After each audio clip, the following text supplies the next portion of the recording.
자, 기도하고 시작하겠습니다. 하나님 아버지 감사드립니다. 오늘 시간 우리가 함께 말씀을 나누는 귀한 공동체를 세우기 위해서 우리가 어떻게 될지를 배우려 합니다. 이 과정을 통해 말씀의 귀한 공동체가 세워지도록 좀 도와주시며 또 우리가 말씀을 통해 서로 나누고 기도하는 가운데 말씀의 살아계심을 경험하는 도와주시옵소서. 예수님의 이름으로 기도합니다. 아멘. 네, 반갑습니다. 제가 두 번째 왔는데요. 네, 보통은 이렇게 하고 한 타임 쉬고 제가 준비할 시간을 주는데 이렇게 바로 이렇게 해서 약간 제가 좀 당황스러웠습니다. 제 소개라면 저는 여러분 제가 그린 그림이 좀 비슷하나요? 네. 네. 아, 감사합니다. 이전에는 좀 약간 요랬는데 네. 저 같은 사람은 수염 그리고 눈 작게 그리면 제가 됩니다. 보통 이런 그림을 그리고 다닐 때 사람들이 제가 목사라 얘기하자면 잘 목사인지 잘 몰라요. 여러분 그냥 대충 비주얼 보면 뭐 하는 사람 같습니까? 보통 사람들 헬스하는 사람 같다. 제가 어제도 이제 운동을 하고 있었는데 헬스장에서 사람들이 저한테 와서 세 달에 얼마인지 자꾸 저한테 질문을 합니다. 운동선수 나이고. 제가 그냥 너무 이제 사람들이 나를 그냥 목사가 아니라 운동선수로 알아보는 것 같아서 머리를 길러봤습니다. 제가 머리를 길렀더니 어떻게 됐냐면 에드워드리랑 비슷하게 돼가지고 다시 머리를 자르고 네 이렇게 섰습니다. 제가 하는 사역은 여러분이 말씀을 잘 읽도록 하는 것이고 또 말씀을 읽는 것을 끝나는 게 아니라 함께 말씀을 나누고 살도록 하는 역할을 하고 있습니다. 여러분 우리 교회 나름대로 여러분 교회들마다 소그룹을 지칭하는 게 있잖아요. 뭐 어떤 교회는 뭐 셀, 목장 그리고 여긴 정원이라는 단어 씁니까? 네, 정원. 되게 이름이 이쁜 것 같아요. 정원. 그러면 그 정원에서 리더는 뭐라고 얘기합니까? 그럴 줄 알았습니다. 정원지기. 그러면 그 정원의 멤버들은 뭐라고? 안 정했습니까? 네, 네. 정원지기가 있고 정원의 네? 식구. 식구. 식구. 뭐 꽃이라고 표현할 줄 알았더니 그게 아니라 뭔가 어울리는 표현들이 있을 것 같은데. 어쨌든 교회들마다 소그룹이 있는데 그러면 잠깐 여러분에게는 질문 드릴게요. 우리 교회 소그룹 정원은 현재 뭐와 같다? 비유를 드는 겁니다. 우리 교회 소그룹 정원은 현재 뭐와 같다? 한번 생각해 보십시오. 네, 생각해 봤습니까? 그럼 옆 사람과 함께 현재 우리 교회 정원 모임은 뭐와 같다? 한번 나눠 주실까요? 둘씩 짝지어서. 둘씩 인원이 아니면 세 명씩 현재 뭐와 같다?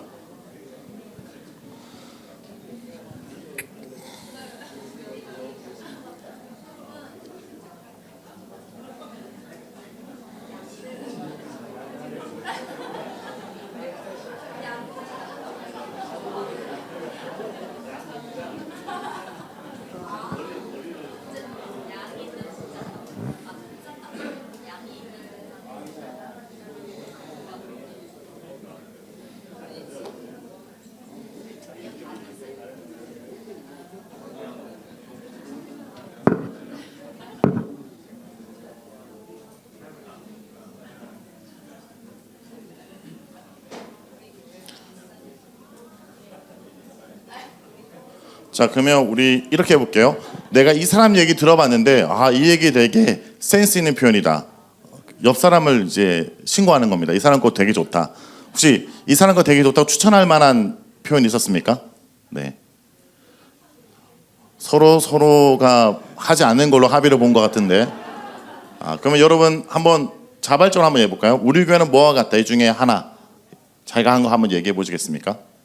우리 교회는 뭐와 같다. 우리 교회 소그룹은 뭐와 같다. 예, 분위기가 식구 같다. 좋습니다. 박수 한번 쳐주십시오. 식구 같다. 어떤 의미죠? 식구 같다는 것이 가족 같고 네 뭔가 친밀하다라는 의미입니까? 좋습니다. 또 꽃밭 같다. 좋습니다. 박수 한번 쳐주십시오. 네, 되게 정원에 어울리는 꽃밭 같다. 네. 또 있습니까? 너무 분위기를 훈훈하게 가면 안 되고 정확하게 진단하셔야 될 것도 필요할 것 같은데 또? 네. 거울 같다. 거울 같다. 어떤 의미입니까? 나 보는 것 같다? 네. 네. 네. 나를 비춰주고 공감이 된다. 사실 그렇죠. 소그룹을 통해서 나의 고민이 나만 하는 고민이 아니라 저 사람도 저런 고민한다는 것을 공감하고 비춰지는 것도 있죠. 네, 또 어떤 게 있습니까? 어떻다고 말할 수 있을 것 같아요? 네, 마지막 한 분만 해보겠습니다. 분위기가 빨리 해라, 네가 다 해라 라는 분위기 같은데 제가 다 할 건데 초반에만 물어볼 겁니다. 앞으로 안 물어볼 거예요. 네. 네. 네? 끈. 아, 끈끈한 삼겹살 같다. 끈 같아. 아니요? 뭐라고? 다시.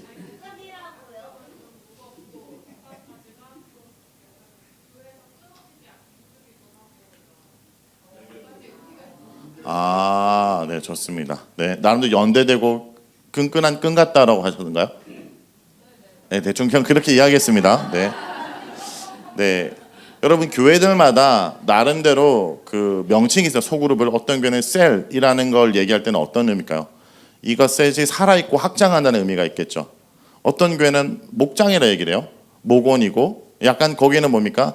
어떤 리더의 역할이 강해죠. 그래서 보통 가정교회에서 목자 목원할 때는 나름대로 그 사람을 양육한다는 개념이 있을 거고 여러분이 정원이라는 이름이 되게 멋진 것 같아요. 특히 길가의 교회라는 이름과 함께 정원이라는 것은 어쩌면 정원지기로서 이게 하나하나가 저는 이제 정원이라면 꽃이고 또 하나님의 꽃으로 잘 꽃피울 수 있게 그들의 삶을 돌보고 가꾸는 역할이 또 리더의 역할이라고 생각합니다.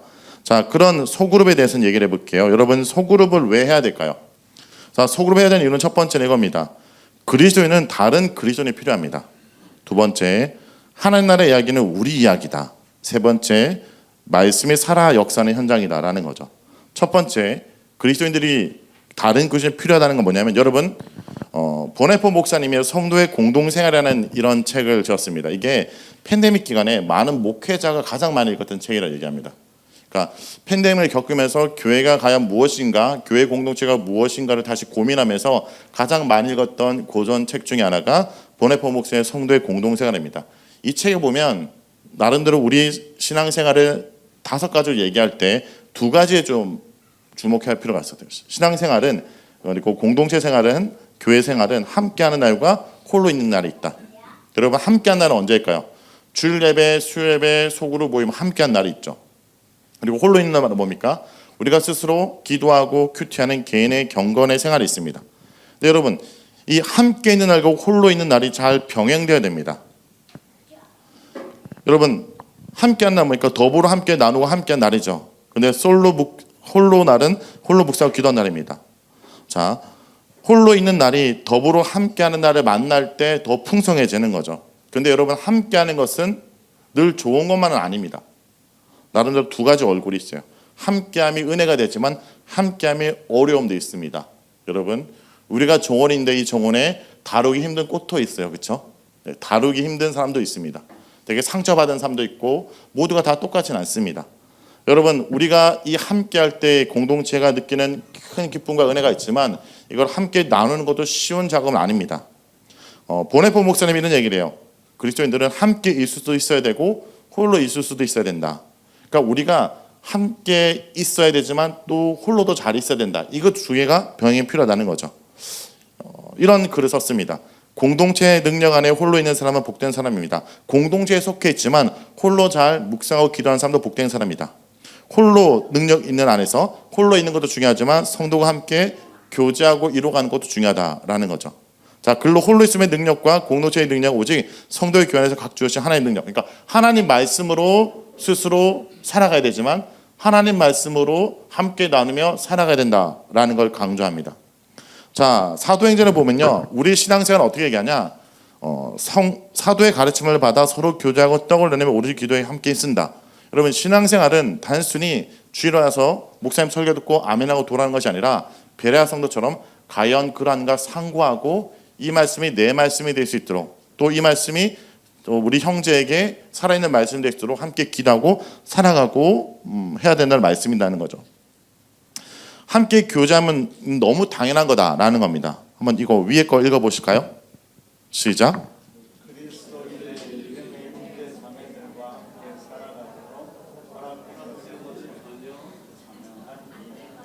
저희가 번역 툴에서 말이 어려울 수 있는데 그리스도인이 함께 성도들과 살아가는 거 신앙생활 함께하는 것은 너무나 당연하다는 겁니다. 왜 그러냐면 여러분 좀 아실 필요가 있는 게 우리가 신앙생활 한다는 건요 목사님의 설교 듣고 예배 드린다로 그치는 게 아닙니다. 우리가 구원을 받았다는 그 순간 우리는 공동체에 속해 있어요. 내가 개인적으로 교회 상처가 있고 아픔이 있어서 교회 나가지 않고 유튜브 설교 듣고 나름대로 예배 드린다 하지만 죄송하지만 그건요 취미생활입니다. 신앙생활은 우리가 예수를 믿은 그 순간 우리는 하나님 백성의 공동체에 속해 있는 거예요. 그리고 말씀 자체가 공동체에게 준 겁니다. 그러니까 말씀은 개인에게 준 적이 없어요. 무슨 얘기냐? 출애굽하는 이스라엘 공동체에게 준 것이 모세 오경입니다. 그리고 초대교회 서신도 공동체가 함께 그 편지를 읽었습니다. 그러니까 원래 신앙생활은 공동체적이라는 거예요. 그리고 그 말씀을 함께 나누고 그 말씀을 살아있는 말씀으로 받고 살아가는 거다라는 것이죠. 그래서 내 개인의 말씀 있고 내 혼자 신앙생활 한다? 그럴 수가 없어요. 그러니까 현상적으로 그런 것 같지만 그건 취미생활에 간식사에 불과하고 신앙생활은 말씀을 함께 나누고 살아가는 거죠. 근데 이런 생활할 분도 계시죠. 교회가 어떤 모습이 될 때 교제가 중요하다, 뭐 공부가 중요하다, 봉사가 중요하다. 참 이런 얘기 좀 드릴까요? 만일 교회가 교제만 잘하면 그 가운데 말씀이 없으면 그냥 친목 모임입니다. 그냥 동아리예요. 교회가 잘 섬기는 게 중요합니다. 근데 섬기만 한다면 그건 NGO 단체입니다. 교회는 말씀으로 교제하고 말씀으로 섬기고 말씀으로 공부하고 살아가는 것이죠. 그러니까 모든 중심의 말씀이 중심으로 돼서 과연 그러한가 그 말씀을 붙들고 살아내는 것. 하나님이 우리에게 주신 말씀을 통해서 우리가 하나님 백성으로 함께 공동체로 살아가는 것이 신앙생활이라는 거죠. 자, 근데 이 신앙생활의 성장되게 좀 얘기를 해볼게요. 여러분 한 사람이 신앙생활을 할 때 그 사람의 신앙의 성장 과정이 나름대로 이런 과정을 거치거든요. 이건 뭐 기독교 뭐 다른 교수님이 얘기한 게 아니라 제가 묵상생활하면서 나름대로 그냥 좀 정립한 건데요. 이런 거예요. 어떤 사람이 교회를 들어왔을 때 가입적 믿음, 선택적 믿음. 내가 교회 들어가기로 결정하고 출석하기로 결정하는 거죠. 근데 그 사람이 그 교회를 계속 신앙생활을 유지하는 것은 사실 그 교회 목사님의 설교가 좋아서 프로그램이 좋아서 계속 거기 있는 게 아니라 대부분은 거기 나와 관련된 나를 기다리는 내 얘기를 들어주는 그 누군가가 있기 때문입니다. 그러니까 단순히 설교가 좋고 프로그램 좋다 하면 그냥 유튜브 듣고 그 프로그램 참석하면 돼요. 그냥 온라인으로. 근데 그 교회 왜 출석합니까? 거기 내 말을 듣고 내가 친한, 내가 잘 아는 집사님, 권사님이 있기 때문이죠. 그러니까 어떤 사람이 교회를 올 수 있지만 그 사람이 그 교회를 계속 다니는 것은 관계적인 겁니다. 그 사람이 좋아서, 그 만남이 좋아서, 그 모임이 좋아서 오다 보면 오늘날 그곳 가운데 진짜 살아계신 하나님을 경험하겠죠. 그리고 내가 하나님 경험했다? 그러면 그 모임뿐만 아니라 내 일상 가운데 그 살아계신 하나님을 경험하는 경험을 스스로 재현해야겠죠. 그러니까 소유된 믿음으로 가는 겁니다. 그러니까 이런 신앙의 단계가 있는 거죠. 근데 중요한 것은 이런 신앙에 성장할 때 꼭 필요한 게 있습니다. 그리스도인들은 다른 그리스도인이 필요하다는 거예요. 여러분이 신앙생활에 성장했을 때 내가 무언가를 열심히 하고 프로그램에 잘 참석한다고 생각하지만 돌아보면 내 옆에 성숙한 그리스도인이 있었습니다. 누군가가 있었어요. 그리스도인은 다른 그리스도인이 필요합니다. 제가 묵상 코치로 여러 성도님들, 여러 단체들을 섬기고 있는데 깨닫게 된 사실이 있습니다. 많은 성도들이 성경 읽기를 힘들어하고 말씀이 어려운 것이 성경 읽기 기술을 많이 배우지 못해서가 아니라 성경 읽는 기쁨을 함께 누리지 못해서인 경우가 많거든요. 여기서 성경 읽는 기쁨을 함께 누린다는 것은 같은 시간, 같은 자리에서 같은 본문으로 같이 생각과 마음을 나누며 같이 웃고 웃는 경험을 말하는 겁니다. 여러분, 그 성경을 함께 읽고 나누는 경험이 왜 중요하냐? 내가 경험했던 걸 재현하거든요. 사실 여러분, 우리가 이렇게 리더로 섰지만 개인적으로 내가 말씀으로 함께 읽고 기도하는 모임을 경험이 없다면 사실 이걸 재현하기가 쉽진 않아요. 여러분, 만일 여러분 주일학교 때 뭐 밤모임이나 아니면 선교단지에서 이런 소그룹 모임을 해서 이런 경험이 있다면 내가 그 경험을 바탕으로 재현하거든요. 그래서 기본적으로 이런 교육이 좀 필요합니다. 그래서 제가 보통 다른 교회에서 섬길 때는 이제 리더들이 묵상 훈련을 배우고 그리고 그 리더들끼리 소그룹을 만들어서 그 속에서 그 모임을 재현하고 그 모임의 리더들이 흩어져서 또 소그룹과 함께 재현하도록 해요. 그러니까 내가 경험한 것을 재현하거든요. 근데 그런 경험이 좀 필요하다는 거죠. 근데 여러분, 말씀을 통해서 함께 이 모임을 하고 큐티를 잘 하다 보면 사람들이 변화됩니다. 근데 여러분, 큐티를 열심히 했을 때 그 사람이 진짜 변했다는 순간이 언제냐면, 말씀을 더 많이 알고 더 많이 깨닫고 지적으로 느는 게 아니라, 제가 어떤 아이가 이런 얘기를 했어요. 제가 이제 보통 청소년들, 청년들, 또 그리고 해외에 있는 디아스포라의 이제 공동체들 묵상 훈련을 하는데 2박 3일, 3박 4일 동안 묵상 훈련을 하는 경우가 있습니다. 한번 호주에 있는 이제 골드코스트 순복음 교회 아이들 대상으로 묵상 캠프를 했는데, 어떤 아이가 이 캠프가 끝날 때 이런 얘기를 해요. 목사님, 묵상을 제대로 했더니 내 친구들이 소중해졌어요 라는 얘기를 해요. 여러분, 말씀을 제대로 묵상하면 하나님과 관계가 회복되면 옆에 있는 사람과의 관계가 회복됩니다. 그래서 하나님의 사랑은 이웃 사랑과 연결되는 거예요. 여러분, 이게 어떤 거냐면 이렇게 얘기할게요.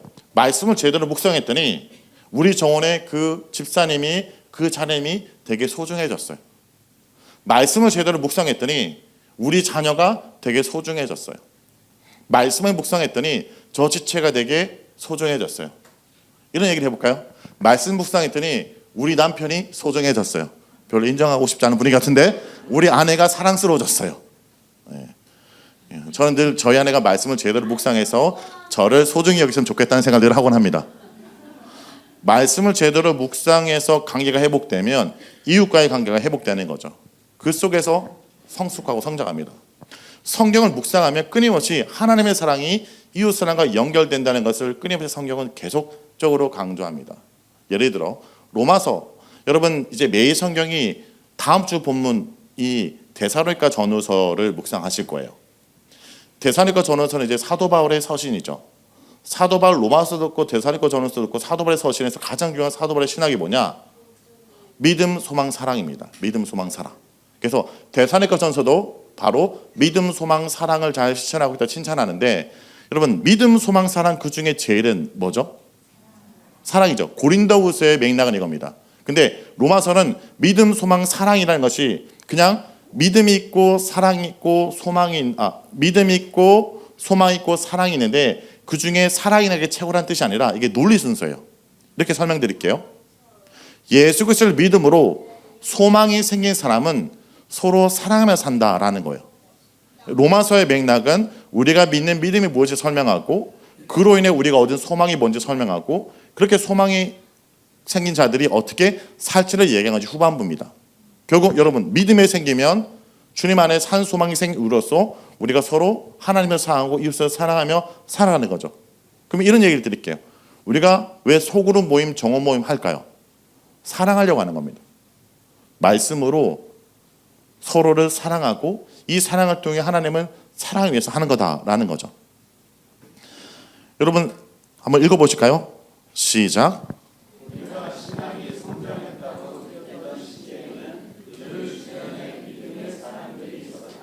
그럼 우리가 신앙이 성장했다고 느꼈던 시기엔 늘 주변에 믿음의 사람이 있는 겁니다.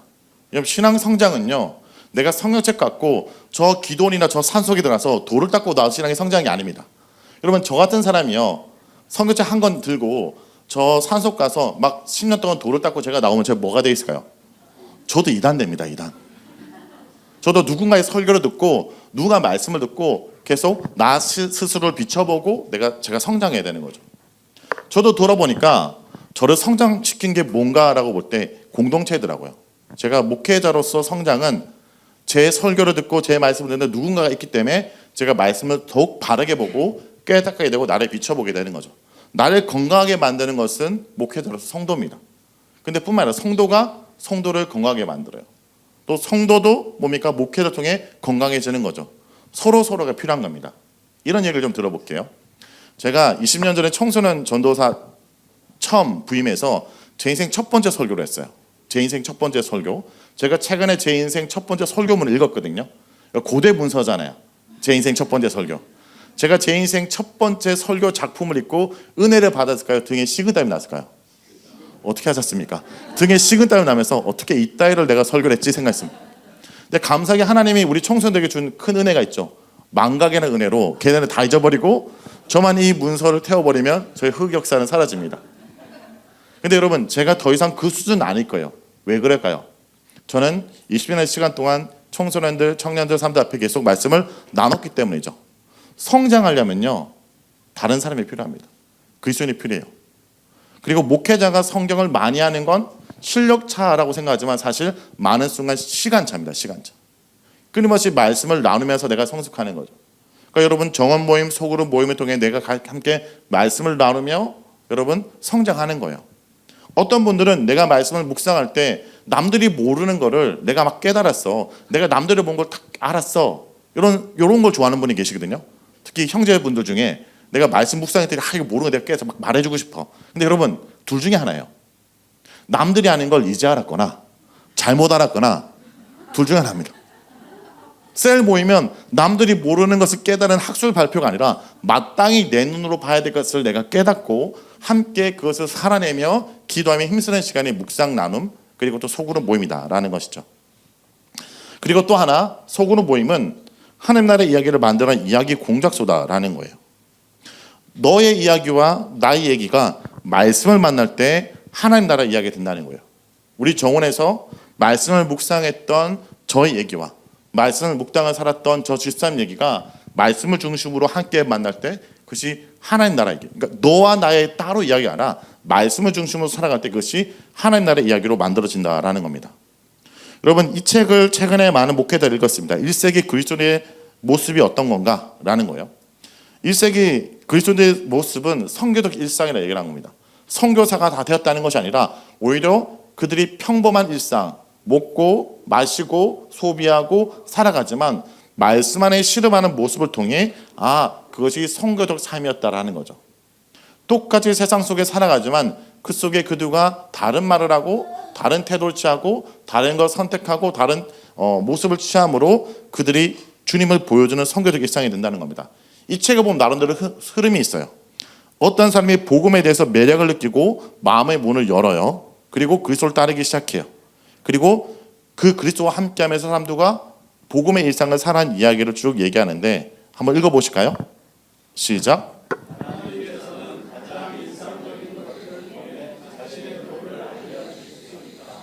여러분 신앙생활은 이상적인 삶이 아닙니다. 가장 일상적인 삶이에요. 여러분 믿음의 조상들이 언급되고 있는 창세기를 보면 그들의 일상을 보세요. 잘 읽어보면 제 일상입니다. 믿음의 조상들은 되게 이상적인 믿음의 선택을 계속해왔던 사람이 아니라 끊임없는 고통과 또 때로는 가정의 깨어짐과 불륜과 사기와 또 시기와 또 여러 수많은 제 일상을 살아가는데 그 수많은 제 일상이 죄인들의 족보가 되지 않고 믿음의 족보가 된 것은 그 수많은 제 일상은 하나님이 말씀하셨기 때문이거든요. 여러분 성경에서 가장 많이 하나님과 관련돼서 반복되는 단어가 이르시다는 단어입니다. 여러분 우리가 자녀에게 왜 계속 말할까요? 그 자녀를 포기할 수 없기 때문에 말하는 거죠. 그러니까 우리 일상 가운데 어쩌면 죄로 올룩진 나의 일상, 상처가 많은 나의 일상, 우리 일상 가운데 하나님이 오늘도 말씀하시고 그 말씀을 따라 살아감으로 뭡니까? 그 일상이 주님을 알려주는 주님의 사랑을 나타내는 일상이 될 수 있다라는 거죠.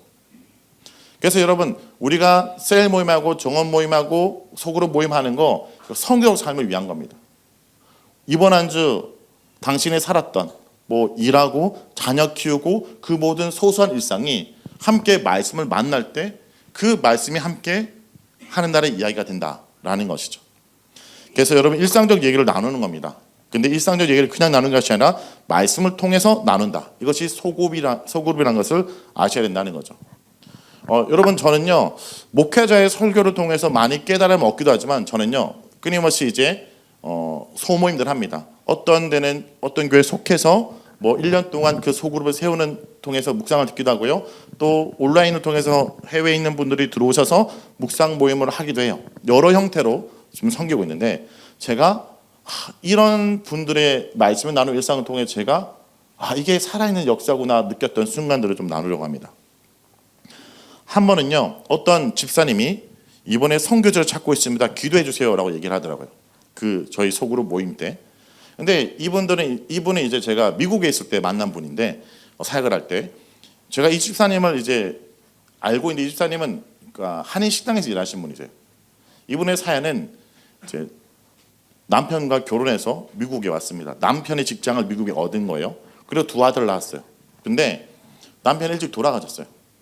남편 따라 미국 와서 남편의 직장을 얻은 건데 본인이 이제 더 이상 경제적으로 남편의 의존을 할 수 없고 스스로 이제 해결해야 되잖아요. 그래서 한인식당에서 일하셨어요. 여러분 LA에서 한인식당은 일자리를 찾는 건 어렵지 않아요. 한인식당은 많아요. 근데 일자리 자체가 쉽지 않습니다. 그리고 여러분 일반 미국에 있는 기업이나 회사가 아니라 한인 커뮤니티 일한다는 것은 신분이나 여러 문제에서 리스크가 있고요. 좀 약간 해결되지 않은 부분도 있다는 거예요. 어려움이 있고 이런 부분이기 때문에 급여나 이런 부분도 그렇게 많이 받지 못합니다. 어쨌든 그분이 남편을 잃고 두 아들을 키워서 최근에 두 아들을 이제 대학 보내고 취업까지 시켰어요. 그러자 이 집사님이 저한테 오셔서 목사님 이번에 저 선교제 찾고 있다 기도해달라는 거예요. 근데 제가 염려가 되죠. 이분이 이제 느지막하게 선교제를 가면 과연 얼마나 섬길 수 있을까? 그리고 또 제가 계속 걱정해서 얘기했습니다. 집사님 선교훈련 혹시 받으셨습니까? 나름대로 선교훈련들의 과정이 있다. 그리고 또 선교지는 어디로 꼭 기도합니까? 근데 집사님 웃으시면서 목사님 그런 게 아니라 저는 늘 2년마다 선교지를 찾고 사역을 하고 있다고. 무슨 말씀이죠? 제 직장 늘 2년마다 새로운 한 식당에서 일합니다. 근데 그 식당에 일할 때 그 식당에 자기는 신분이 문제가 해결되는데 신분 문제 해결되지 않아서 여러 혜택을 보지 못하는 뭐 한인들을 돕기도 하고 그들의 생애를 챙겨주기도 하고 또 그들의 편의를 도와주면서 그들을 일하지만 그 같이 일하는 팀원들 그리고 동료들을 챙겨주고 복음을 전하고 그 다음에 2년 뒤에 복음을 전한 다음에 또 다른 한인식당을 찾는다는 거예요. 그러니까 이분의 얘기는 이번에 새로운 직장을 또 2년 만에 찾는다는 얘기지만 저는 이것이 직장을 찾는 얘기 아니라 진짜 이것이 선교지를 찾는 모습이구나. 그러니까 똑같이 자녀를 키우기 위해서 먹고 사는 문제지만 이분이 이 자기 직장을 선교지로 여기만 살았던 모습이 그 모임에 있던 많은 분들에게 울림이 됐거든요. 그래서 어떤 엄마는 이분의 얘기를 듣고 그래 내가 자녀를 키우는 게 단순히 자녀를 양육한 것이 아니라 하나님의 사람을 키우고 내가 자녀를 키우는 내 가정의 모습이 선교지구나라는 내 일상이 새롭게 해석되어지는 거죠. 그리스도인들은 다른 그리스도인이 필요합니다. 또 한 집사님 얘기를 드릴게요. 이 집사님은 40대 후반의 그 남자 집사님인데 이런 얘기를 해요. 카센터를 운영하세요. 근데 이런 얘기를 하시는 거예요. 제가 6개월만 손해를 버틸 수 있도록 기도해 달라는 거예요. 그래서 집사님이 사장님이시니까 사장님 그 지금 가게가 계속 적자가 심하다는 거예요. 그럼 6개월에 버티면 이 가게가 매출이 다시 오를 수 있습니까? 그렇지는 않대요. 근데 손해가 나더라도 6개월 이 가게를 유지해야겠다라는 거예요. 좀 이해할 수 없어서 아니 지금 당장 그 가게를 폐업하고 오히려 친구 가게 카센터에서 기숙사를 일하면 더 로스를 그러니까 좀 줄일 수 있지 않습니까? 라니까 맞다는 거예요. 근데 왜 6개월 동안 버팁니까? 어떤 이 가게를 다시 일으킬 희망이 있습니까? 희망은 없대요.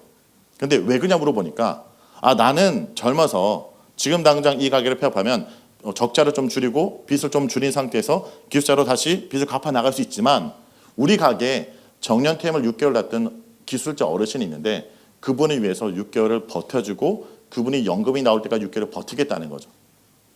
좀 이해가 안 됐습니다. 근데 이분이 이런 얘기해요. 나는 젊어서 직장을 얻을 수 있지만 이 어르신은 연금이 나올 때까지 6개월을 버텨야 되는데 얻을 수 없고 그래서 이분을 이제 연금을 들어주며 버티겠다는 거죠. 여러분 보통 이런 이제 간증이 진행되면 결과가 어떻게 됩니까? 그러면 새롭게 와서 많이 보잖아요. 보면 어떻게 돼요? 6개월 뒤에 갑자기 가게가 부흥해가지고 1호점, 2호점, 3호점 해가지고 전국에 10몇 개 지점을 얻는 사장이 돼야 되잖아요. 근데 그분이 예상대로 6개월 뒤에 이분이 쫄딱 망했어요. 근데 그분이 저희 모임에 이제 계속 오시는데 이런 얘기를 해요. 지금 뭐 하시냐? 그분의 예상대로 친구 가게에서 기숙사로 일하세요. 빚을 갚으면서. 근데 그분이 뭐라냐? 너무 행복하다는 거예요. 이해가 되지 않았어요. 아니 솔직히 제가 얘기했죠. 아니 사업 망해서 사장님에서 직원으로 이렇게 돼가지고 빚을 갚는데 그게 왜 행복합니까? 그분이 웃으시면서 목사님 제 친구들요 번질하게 사업하다가 망해가지고 지금 저 같은 처지에 많은데 걔네들 왜 망한 줄 아세요? 걔네들 도박하다 망하고 딴짓하다 망하고 주식하다 망했는데 나는 사람 살려고 망했어요. 이분이 그러니까 40대에 사업하다가 망할 수도 있죠. 또 다시 기회가 있으니까요. 근데 저는 망해도 주님의 뜻대로 제대로 망갔다는 거죠. 여러분 이런 자신의 인생을 바라보는 이런 태도가 말씀을 통해 자신의 인생을 새롭게 하는 분들이 그 자리에 있는 많은 청년들 40살에 내가 직장에서의 내 모습이 어떤지 돌아보도록 하는 기회가 됐습니다. 그럼 묵상 나누면 이런 겁니다. 단순히 본문의 내용만 얘기하는 것이 아니라 본문을 통해 내가 고민하고 치열하게 살아간 그 이야기를 통해 저 사람에게 또 나에게 하나님의 살아계심을 함께 경험토록 하는 거라는 거죠. 그러기 위해서 우리가 묵상을 나누고 말씀 모임을 하는 겁니다. 제가 많은 청년들을 보는데 많은 청년들이요 세상을 살아가면서 땡땡처럼 때문에 시험 들더라고요. 여러분 청년뿐만 아니라 많은 성도들이 시험 드는 이유가 땡땡처럼이더라고요. 여기 땡땡처럼이 뭘까요? 어떤 남성들은 저 조용히 혹시 처음처럼을 얘기합니까? 라고 하지만 처음처럼 때문에 시험 드는 것이 아니라 많은 성도들이 시험 드는 이유는 남들처럼이에요. 우리 남들처럼 진학하기 위해서 열심히 공부했고 대학 갔습니다. 남들처럼 취업하려고 했어요. 남들처럼 자식 키우려고 했습니다. 남들처럼 여러분 연봉을 올리려고 했고 남들처럼 내 집 마련하려고 했는데 세상에서 가장 힘든 게 남들처럼이더라고요. 저도 보니까 목회자가 됐지만 남들처럼 목회하고 남들처럼 살고 싶고 남들처럼 뭐 인정받고 싶은 끊임없이 저도 모르게 남들처럼 의식하는 존재. 근데 여러분 남들처럼을 계속 의식하면 어떤 프레임에 빠지냐? 남들보다 못한 존재가 돼요. 늘 세상에 남들 나보다 뛰어난 존재들이 있거든요. 내가 남들처럼 되기 위해서 노력했으면 늘 나보다 뛰어난 그 어떤 존재 때문에 남들보다 못한 존재로 남는 프레임에 빠지는 거죠. 근데 우리 인간이 왜 끊임없이 남들을 의식하게 됐을까요? 남들처럼 살려고 했을까요? 그건 성경의 제일 첫 번째 그 인간이 죄를 졌던 그 사건 때문이에요. 자, 성경에 우리 인간이 처음 죄를 졌던 그 사건이 뭡니까? 네네. 그 어떤 사건 때문에 죄를 졌죠? 우리가 잘 아는 주일학교 배웠던 거? 선악과죠, 그렇죠? 다행입니다. 어떤 교회 갔더니 어떤 청년이 너무 흥분해가지고 회장인데 사람이 대답하니까 자기가 대답해야 되잖아요. 너무 흥분해가지고 어떻게 했냐? 큰 소리로 무화과라고 외쳤어요. 무화과를 외쳐. 선악과 당연히 선악. 자기도 당하고 나도 당하고. 근데 옆에 있는 친구가 여자친구가 뭐라냐? 오빠 사과야 이렇게 얘기하더라고요. 아, 그래서 저것들 같은 것끼리 사귀구나. 근데 이런 일이 왜 벌어지냐? 여러분 이게 주일학교 성경공부 교육 중에 하나입니다. 왜냐 여러분? 성경에 선악과 단어가 있을까 없을까요? 자, 성경에 선악과 단어 있다 한번 손들어 보세요. 없다 한번 손들어 보세요. 지금 손들기 눈치 보인다 손들어 보세요. 눈치 보이시죠? 성경에는 선악과가 없고 선과 악을 알게 한 나무. 근데 대부분 이걸 읽지 않고 목사님 설교나 주일학교 때 선생님 설교 듣다 보니까 뭡니까? 선악과는 음성언어로 기억하고 있는 거죠. 그러니까 나무가 워낙 많으니까 순간적으로 무화과랑 헷갈릴 수 있어요. 충분히 공감해요. 근데 옆에 있는 얘는 왜 사과라 외쳤을까요? 그러니까 여러분 주일학교 때 뭘로 그래요? 선악과를? 그러니까 수박이나 포도로 안 그래요. 사과 형태니까 얘는 분명히 사과로 본 거예요. 말씀을 스스로 성경의 제일 앞부분에 인간이 죄를 졌던 그 중요한 그 타락의 시작점인 그 사건도 되게 정리되지 않은 거죠. 근데 여러분 인간이 선악과를 먹었다는 건 뭐냐면 하나님이 왕인 에덴 동산에서 내 멋대로 살기를 선택했다는 거예요. 선악과를 먹었다는 것은 여러분 에덴 동산에는요 나무가 많았지만 에덴 동산 중앙에는 두 그루 나무가 있었습니다. 생명나무와 선과 악을 알게 한 나무. 여러분 이 설정이 왜 중요하냐? 요한계시록에 성경은 어떤 내용이냐? 우리가 낙원에 있었지만 선악과를 먹고 내 멋대로 살기로 선택해서 그 낙원을 쫓겨난 신랑으로 살아가지만 다시 낙원으로 들어간 얘기예요. 근데 요한계시록에서 새하늘과 새 땅, 그 낙원은 어떤 모습이냐? 그 에덴 동산에 있던 선악과가 없고 생명나무와 생수의 강이 흐르는 걸로 완성의 모습으로 그리고 있습니다. 자, 그러면 인간이 선악과를 먹었다는 것은 내 마음대로 내 뜻대로 살기로 선택했다는 거죠. 자, 내 뜻대로 살기로 선택한 인간은 어떻게 살아가기로 결정하냐? 한번 읽어보실까요? 시작.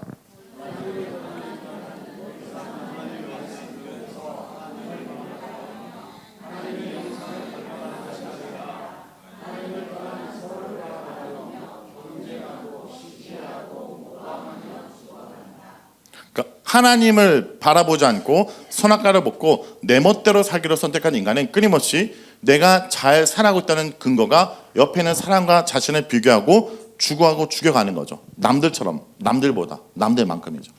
자, 그걸 보여준 사건이 뭡니까? 가인과 아벨의 사건입니다. 가인이 하나님께 제사를 지냈어요. 근데 하나님 내 제사를 안 받았어요. 근데 아벨 제사는 받았어요. 그러면 어떻게 해야 돼요? 하나님께 물어야죠. 하나님, 어떻게 해야 제 제사를 받겠습니까? 근데 가인의 행동은 뭡니까? 내 제사를 받지 않는 하나님에 대해서 나의 경쟁자를 죽임으로 내 행동을 정당화하는 방식으로 취하는 거죠. 하나님을 떠난 인간이 끊임없이 뭡니까? 남들을 의식하고 남들만큼으로 살아가는 것입니다. 그러므로 여러분, 우리는 남들처럼 살기 위해서 묵상하는 것이 아니라, 또 모임을 하는 것이 아니라, 말씀을 통해 말씀으로 살아가는 모습이 무엇인지 서로에게 보여주며 말씀으로 살아가기 위해서 함께 모이는 겁니다. 자, 한번 읽어보실까요? 시작.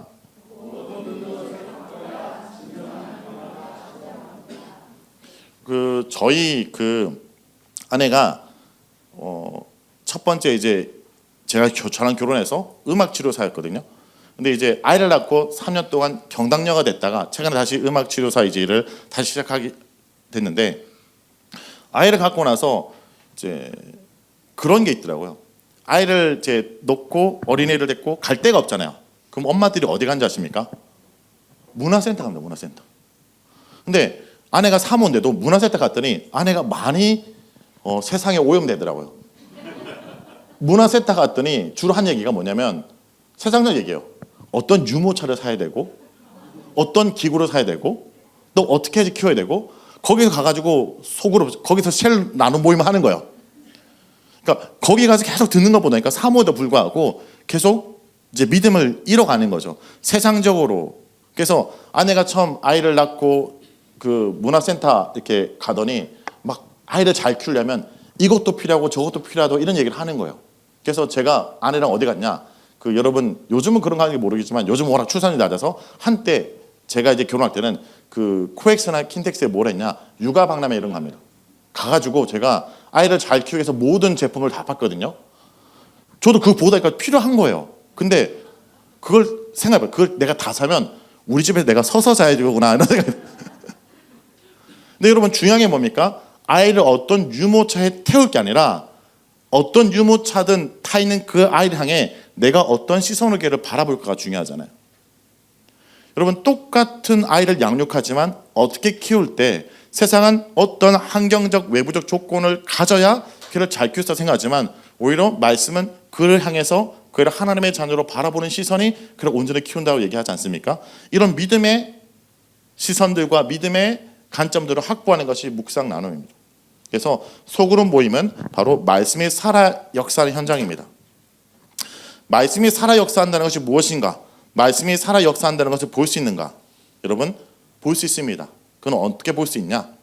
말씀이 살아 역사하는 현장은 처음에 나를 통해 경험하지만 이후에는요 대부분 형제 자매를 통해서 경험해요.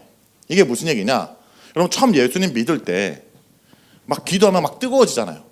막 기도하면 막 내 삶을 돌아보면 눈물도 많이 나잖아요. 근데 여러분 한 몇 년 동안 그렇게 주님 앞에 내 삶을 돌아보고 기도하다 보면 눈물이 마를 순간이 있습니다. 그러니까 내 기도 별로 할 게 없는 순간이 있어요. 근데 저도 그랬거든요. 근데 언제 다시 눈물이 나냐? 저 형제 자매를 품고 기도할 때 다시 눈물이 나고 애틋함이 생기더라고요. 그리고 제가 목회자로서 이런 생각이 들 때가 있어요. 제가 삶을 돌아보면 그렇게 나를 보면 내 개인적으로 삶을 보면 하나님이 그렇게 살아계신 것 같지 않아요. 근데 때로는 청순수름에서 저 아이를 보면 또 저 성도를 위해서 기도하면 또 사람을 품으면 여전히 저기서 하나님이 살아계심을 통해서 역사를 통해서 하나님 살아계시구나 깨달을 때 되게 많거든요. 왜냐? 신앙생활하다 보면 내가 어느 정도 믿음이 올라오고 안정적이 되면 그렇게 이전에 고민했던 것이 고민이 되지 않고 그리고 어쩌면 하나님의 은혜 안에 순탄한 것 같지만 여전히 하나님의 역사함이 필요한 수많은 사람들 품고 있다 보면 하나님이 살아계시구나 역사구나. 그래서 늘 얘기합니다. 하나님의 살아계심을 경험하고 싶으면 형제자매를 품으면 돼요. 또 우리 교사라면 다음 세를 품고 기도하면 여전히 하나님이 살아 역사하심을 보여준다는 거죠. 여러분 이것이요 교회 성장의 모습을 얘기합니다. 사도행전을 보면 사도행전에서 교회가 막 세워지고 부흥하잖아요. 근데 사도행전에서 수가 많아졌다를 교회로 부흥을 얘기하지 않고 뭐라 얘기하냐? 말씀이 왕성했다, 흥황했다 얘기합니다. 그러니까 말씀이 너와 나 사이의 역사에서 우리 공동체 그 말씀이 살아 역사하고 움직이는 것을 경험하게 되는 순간들이 바로 교회의 성장이다라는 것이죠. 여러분 이제 매일 성경을 묵상하시는데 매일 성경에서 여러분 권해드리는 거 뭐냐면 그 셀 모임입니다. 그리고 여러분 정업 모임, 리더 모임인데 그때 저희들이 여러분의 모임을 돕기 위해서 만든 최소한의 GQS라는 거예요. 주중에 본문 중에 하나를 GQS로 만들어요. 근데 중요한 것은 여러분 이 GQS는요 미니멈이에요. 요걸 베이스로 여러분 교회에 맞게 리더가 재세팅해야 되고 좀 더 보완해야 돼요. 요거대로 하는 게 아니라 이걸 활용해서 우리 교회에 맞게 그리고 우리 소그룹에 맞게 좀 다시 좀 손댈 필요가 있어요. 그러니까 이걸 그대로 하는 게 중요하지 않습니다. 이걸 토대로 해서 내 묵상이 덧붙여지고 우리 조원들 뭐 예를 들어 우리 조원이 신앙생활 한 지 얼마 안 됐다면 이거 그대로 하기가 쉽지 않아요. 오늘은 앞부분에 이쪽 파트만 한다? 아니면 이 질문이 좀 어려우면 질문을 새롭게 만드는 작업도 필요할 거고요. 자, 그래서 오늘 이것을 어떻게 활용할지를 좀 얘기를 하려고 하는데요. 자, 여기 보면 오늘 이번 주 매일 성경 본문이요. GQS가 있고요. 본문 중에 여기 26절에서 127절까지 화요일 본문 갖고 GQS를 만들어 놨습니다. 자, 이걸 하기 전에 미리 말씀드릴게요. 큐티는요. 여러분 큐티라는 말 처음 듣는 분은 안 계시죠? 근데 큐티는 아무나 쓰자 아무렇게 하면 안 됩니다. 한번 읽어보실까요? 시작. 네, 큐티는 아무나 할 수 있지만 아무렇게 하면 안 됩니다. 바른 방향을 하는 게 좀 중요해요. 그래서 제가 지난번에는 큐티를 제대로 하는 것에 대한 얘기를 했는데 어떤 얘기냐면 제가 여쭤봐요. 여러분 큐티 어떻게 하십니까? 물어보면 많은 청년들이 이런 얘기를 해요. 큐티요? 기도하고 말씀 있고요. 말씀 있다가 내게 와닿는 걸 찾고 그걸 어떻게 실천할지 생각하고 기도하고 적용하고 실천합니다. 얘기하시거든요. 근데 여러분 이게 전형적으로 잘못된 큐티라는 거 아세요? 다 잘못된 건 아니지만 제가 말한 것 중에 하나 오류가 있습니다. 어떤 게 문제일까요? 말씀 있다가 내게 와닿는 걸 찾는 게 사실은 기본적 오류로 빠지는 겁니다. 무슨 얘기냐면요. 하나님이 오늘 말씀한다는 것은 성경은 하나님이 자기 계십니다. 오늘 말씀을 통해 하나님이 어떤 말하고 하나님이 누군지를 아는 게 중요해요. 근데 우리는 오늘 말씀을 통해 하나님이 어떤 말하고 누군지가 아니라 내가 필요한 게 뭔가, 내게 꽂히는 게 뭔가, 내게 감동이 되는 게 뭔가라고 보다 보니까 나중심 묵상을 우리가 얘기하거든요. 나중심 묵상이 된다는 거죠. 예를 들어 보면 이런 겁니다. 제가 아내랑 대화를 나누다가 아내 이런 얘기를 해요. 제가 아내 얘기를 잘 듣고 있었거든요. 근데 아내가 화를 냅니다. 왜 내 말을 안 들어? 억울하죠. 전 듣고 있는데. 근데 아내 말은 뭘까요? 왜 너는 네가 듣고 싶은 말만 들어라는 겁니다. 여러분 어떤 분이 이런 얘기를 해요. 말씀 묵상하면 늘 하나님 나를 위로한대. 하나님 나에게 격려한대. 하나님 늘 나한테 사랑한다고 얘기를 한대요. 큐티만 날마다 그걸 느낀대요. 제가 그분한테 뭐라 말씀했냐? 큐티를 잘못하고 계셔서 그럴 수 있습니다. 여러분 예레미야 말씀에서 하나님 지금 심판을 얘기하는데 마음이 평온을 찾아온다? 이상한 거죠. 무슨 얘기냐? 아내가 저한테 막 화를 내는데 갑자기 내 마음에 평온이 찾아오고 아내가 사랑스럽다는 건 드디어 미친 겁니다. 그렇죠? 그 말씀에 맞게 반응해야 돼요. 오늘 내가 읽었던 말씀을 통해 하나님이 누군지를 깨닫고 하나님이 이런 분이기 때문에 내가 어떻게 반응할지를 봐야 제대로 묵상하는 거죠. 묵상남도 마찬가지입니다. 그냥 단순히 와서 너와 나의 얘기를 그냥 있었던 잡담을 하는 게 아니라 뭡니까? 말씀을 중심으로 내 삶을 어떻게 맞추는지를 얘기를 하는 거죠. 그 말씀을 갖다가 내게 끼워 맞추는 게 아니라 그 말씀에 나를 맞추기 위해서 노력하고 고민하는 거라는 것이 묵상 나는 모임이다라는 겁니다. 제가 이제 그 미주 지역에 LA 있을 때 그 묵상 모임 자체에서 좀 사람들 보냈던 게 뭐냐면 소그룹은 되게 많아요. 여러분 한인 커뮤니티가 소그룹이 발달해요. 왜냐하면 어디 갈 데가 없거든요. 그러니까 교회 오세요. 근데 그분들이 교회에서 말씀 훈련이 안 되니까 교회 와서 늘 하니까 골프 치는 얘기만 맨날 하시는 거. 골프 어느 정도 쳤냐. 이런 소그룹 그런 스포츠나 아니면 취미생활 나누며 가는 거죠. 말씀을 중심으로 어떻게 할지를 고민하고 또 몸부림치는 겁니다. 그래서 여러분 제가 먼저 기본적으로 묵상을 어떻게 하는지에 대한 짧은 언급을 할게요. 먼저 말씀은 전체적으로 묵상하셔야 돼요. 66권 전체로 묵상해야 됩니다. 여러분 매일 성경 쓰고 있기 때문에 윤영직으로 이렇게 돌아가게 돼 있고요. 나름대로 매일 성경을 통해서 여러분 할 때 유익이 뭐냐면 제가 최근에 봐도 여러분 에스겔 그러니까 요한계시록이 끝나고 우리가 묵상했던 게 뭐였습니까? 스가랴였습니다. 그렇죠? 요한계시록에서 나왔던 많은 한상과 계시들이 스가랴의 부분이고 요한계시록의 새하늘과 성전의 회복도 스가랴에서 그랬던 한상의 완성입니다. 그리고 여러분 이제 시편 끝나고 나면 데살로니가 전서부터 묵상하겠죠. 재림에 대해서 어떤 태도를 가질 건가? 요한계시록은 요한이 쓴 계시록이지만 데살로니가 전서의 닉네임이 있어요. 바울의 계시록. 사도 바울이 재림을 어떻게 우리가 태도로 보일지에 대한 얘기죠. 그러니까 성경은 되게 밸런스가 중요하거든요. 한 권이 아니라 66권이 하나님 메시지로 우리가 읽어나가면서 덧붙이고 알아가는 거기 때문에 전체적으로 묵상하셔야 돼요. 쭉 가시면 되고요. 그 다음에 중요한 거, 하나님 중심 묵상, 나 중심 묵상이라는 겁니다. 아까 얘기한 걸 언급하면 하나님 중심 묵상을 해야 되는데 많은 성도들이 나 중심 묵상을 해요. 묵상 나눌 때도요, 나 중심 묵상을 나누는 게 아닙니다. 내가 오늘 이런 상황인데 오늘 말씀 것들은 이런 게 나한테 다 꽂혔어. 그래서 이렇게 살려고 해. 이런 얘기가 아니라 오늘 말씀이 어떤 내용이고 그 말씀이 이런 내용이면 내가 어떻게 행동하고 고민해야 될지, 그리고 이런 것이 내가 힘들면 같이 기도하고 나아가는 것이 나눔 모임이죠. 이런 거예요. 나 중심 묵상이 뭐냐? 이게 전형적으로 잘못된 큐티인데, 한국교회에서 큐티가 보급화되는 건 너무나 감사한 건데 이게 나 중심 묵상으로 많이 보급화되는 케이스가 있습니다. 그래서 저희들의 많은 역할이 큐티 2.0 말씀을 제대로 묵상하는 것에 대한 일들을 저희가 좀 최근에 많이 하고 있어요. 큐티라는 말을 모르지 않지만 제대로 하지 않아서 성경을 오히려 잘못 읽고 잘못 사용하는 케이스로 많이 가거든요. 그 수정하는 작업을 하는데 주로 그때 언급하는 게 이겁니다. 말씀을 묵상할 때 어떻게 하는 게 잘못된 거냐? 내가 요즘 힘들고 어렵고 외롭고 이런 문제가 있어.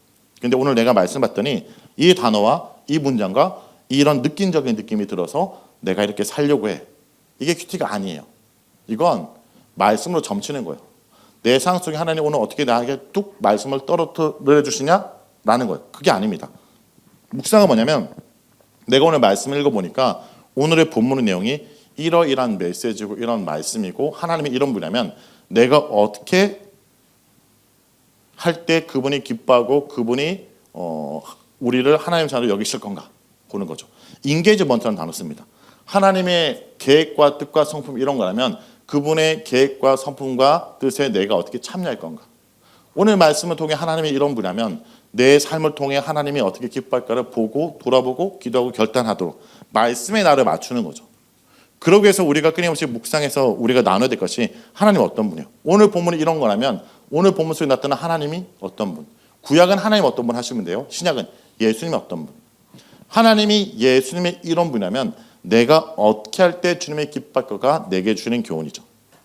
그러니까 여러분 묵상 나눔 모임 때 이걸 하는 거예요. 오늘 본문의 내용을 통해 하나님이 이런 분이라면 내 삶을 돌아보니까 나 이런 모습이 있어 내가 어떻게 결단하고 어떻게 할 건지 주의 말씀에 주님의 뜻에 하나님께 나를 맞춰가는 과정, 그리고 그 맞춰가는 과정 속에 함께 고민하고 기도하는 것이 묵상 나눔 모임이다라는 것이죠.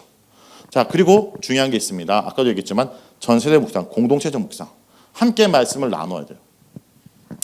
여러분 혼자 혹시 여러분 그런 분 계세요? 나는 말씀을 지금 읽으면 100% 그냥 이해가 되고 말씀 읽는 족족 나 혼자서 말씀을 제대로 살아가고, 그리고 난 말씀 혼자서도 충분히 이해가 되고 지금도 막 읽고 싶고 그리고 읽으면 그대로 살아간다. 혹시 그런 분 계세요? 그런 분은 하나님이 에녹 같아서 곧 데려가십니다. 여러분 되게 오래 사실 거예요. 그런 사람 없어요. 말씀은 함께 읽어야 되고 함께 고민해야 되고, 말씀은 우리가 끊임없이 영적 노동의 행동이거든요. 근데 하다 보면 영적 노동이지만 영적 운동으로서 읽기 근육이 붙고 묵상의 힘들이 붙습니다. 그래서 이런 GQS 통해서 함께 알아가고 힘써야 된다라는 것이죠. 자, 그렇다면 이제 여러분 요 얘기를 좀 맞아드리고 이제 실제적으로 GQS 어떻게 할지 말씀드릴게요. 아까도 얘기했지만 말씀은 신앙 공동체에 준 겁니다. 공동체에게 주신 것이 말씀이고 공동체 속에 읽어주신 말씀이고 공동체를 세우는 게 말씀입니다. 그래서 저희들이 끊임없이 GQS를 여러분 권해드립니다. 사실 이대로 하지 않아도 돼요. 사실 큐티를 진짜 잘하는 교회들은 주중 본문 중에 리더가 하나를 선정해요. 아니면 요일을 정해요. 그래서 그냥 그 주중 본문 중에 한 본문 갖고 묵상을 많은 사람들이 그냥 제대로 하고 있고 잘 이해했다면 나눠도 되는데, 기본적으로 그게 훈련되지 않거나 좀 어려운 교회들은 기본적으로 요러요러한 걸 가이드를 하는 거죠. GQS 구성 보면 여러분 그냥 나누도록 하는 게 아니라 기본적으로 본문의 이해를 먼저 시켜요. 이게 관찰 부분입니다. 오늘 본문의 요 파트가 이런 내용이고 이런 메시지라면 어떻게 나눌 건지 질문을 던지는 거죠. 그리고 그 다음 파트에 본문의 내용이 이런 것입니다. 이것을 갖고 이런 걸 나누세요라고 질문을 던지는 거죠. 그래서 나눔 질문을 만들지만 중요한 거 제가 나중에 해보겠지만 이 질문대로 하지 마시고요. 이 질문을 여러분 조원들이나 여러분 그 섬기는 분들이 좀 잘 이해되고 잘 공감할 수 있게 새롭게 질문을 만들어야 돼요. 좋은 질문이 좋은 결론을 유추합니다. 자, 한번 GQ에서 어떻게 활용하는지 좀 보여드릴게요. 자, 이게 GQ에서 시작인데 여러분 GQ에서 나름대로 사용해 본 적 있으시죠? 네. GQS가 어디 있다 모르시는 분 계십니까? 네. 어딘지 대충 알겠죠? 매일 성경 본문 그 주중 본문 끝날 때 여기 있습니다. 여기 보면요, 먼저 시작하기 전에 기도로 시작하죠. 뭐 기도는 대표로 해야 되고 돌아가서 당번으로 해도 됩니다. 자, 찬양, 여기 보통 저희가 찬양을 이렇게 선정해 놓는데 여기 선정해 놓는데 꼭 이 찬양은 안 하셔도 돼요. 우리 공동체가 최근에 은혜 받고 부른 찬양으로 하세요. 왜냐하면 요즘 교회에서 찬양을 안 하다 보니까 저도 가끔 새벽기도 설교를 이제 협동 목사로 섬기고 있거든요. 가끔 요대로 찬양했다가 저도 모르는 곡 반주자도 모르고 저도 모르고 사람도 몰라서 그런 경우 되게 많아요. 워낙 요즘 찬송을 잘 안 부르니까 그래서 여러분 찬송가를 부르셔도 되고 아니면 여러분이 이 본문에 맞게 내가 잘 아는 곡을 선정하세요. 그냥 요대로 꼭 할 필요가 없습니다. 그리고 우리가 잘 부르는 찬양을 하셔도 되고요. 찬양하신 다음에 그 다음에 이제 한 주간에 어떻게 지낸지를 나누는데 여기서 함정에 빠지면 안 돼요. 요거 나누고 시작하면요 시간 다 갑니다. 왜냐? 사람들이 말씀을 제대로 묵상 안 해왔기 때문에 약간 뒤에 나누고 부담이 있거든요. 그래서 한 주간 조원 5명이요. 우리 한 주간 어떻게 나누시다면 서로가 여러분 5명을 10분씩 나누면 50분 돼요. 최대한 저는 권해드린 게 웬만하면 앞부분에 근황 나누지 말라고 얘기를 해요. 오히려 이건 나중에 기도 제목 하면 본문하다 보면 기도 제목이 나오게 돼 있어요. 그래서 오히려 앞부분은 그냥 건강하세요. 뭐 요즘 뭐 평안하세요. 날씨가 좀 너무 덥네요. 요 정도 멘트 끝나야지. 여기서 나누면 시간 나중에 없어요. 많은 교회가 여기 근황 나누다 끝나요. 근황 올림픽도 안 돼. 근황 나누다가 끝나버리고 시간이 없어서 이렇게 됩니다.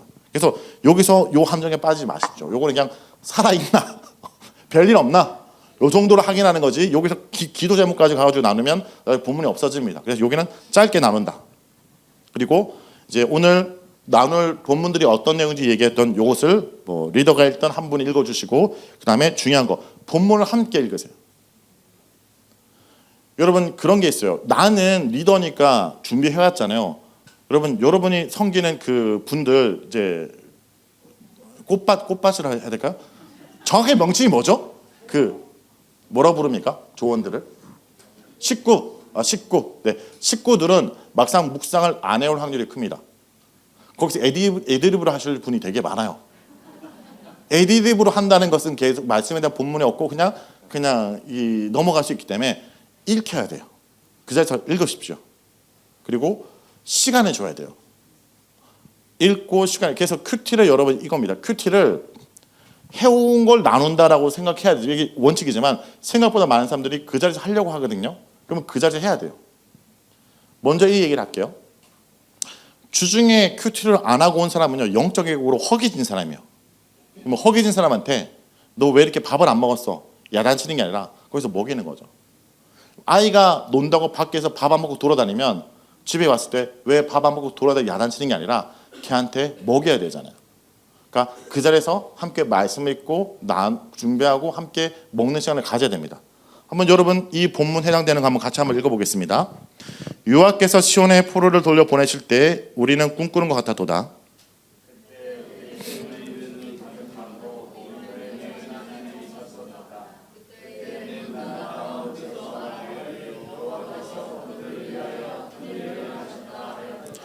여호와께서 우리를 위하여 큰 일을 행하셨으니 우리는 기쁘도다.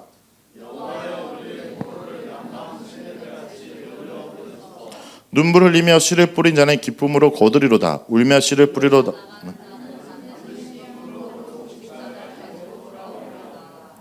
126편 말씀이고요. 성전 올라간 시인데요. 또 1절 제가 읽겠습니다. 여호와께서 집을 세우지 아니하시면 세우는 자의 수고가 헛되며 여호와께서 성을 지키지 아니하시면 파수꾼의 깨어 있으면 헛되도다.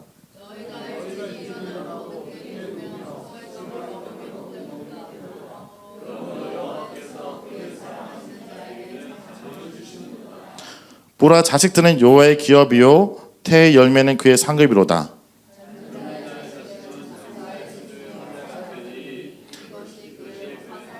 거듭한 복되도다. 그들이 성문에서 그의 원수와 담판할 때에 수치를 당하지 아니하노.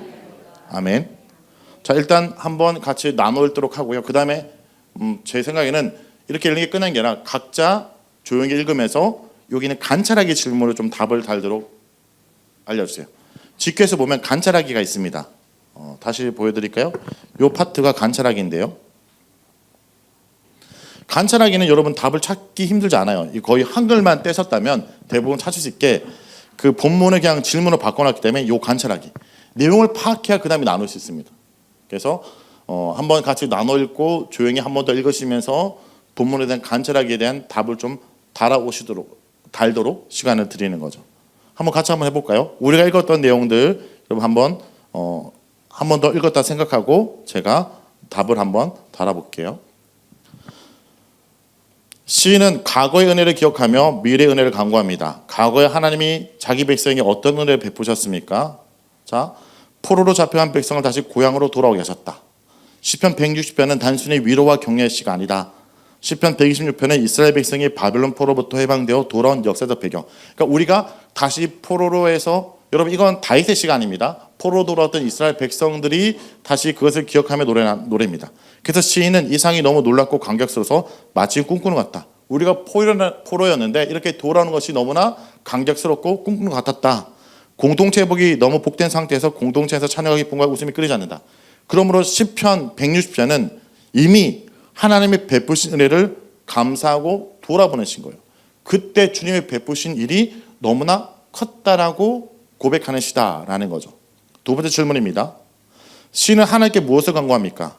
우리의 포로를 남방 시내들 같이 돌려보내소서라는 것은 회복하다, 복원하다입니다. 그래서 4절에 다시 번역하면 여호와여 포로된 우리를 남방 시내처럼 회복하여 주소서. 남방 시내는 거의 물이 없는 네게부 강야에 우기 때 물이 차오르는 거. 그러니까 메마른 곳에 다시 물이 차오르도록 회복하소서. 하나님께 시인이 간절히 회복을 간구하며 노래하는 거죠. 시인은 어떤 사람이 기쁨을 누릴 거라 얘기합니까? 눈물을 흘리며 씨를 뿌린 사람은 반드시 기쁨으로 곡식의 단에 굳을 거라 말합니다.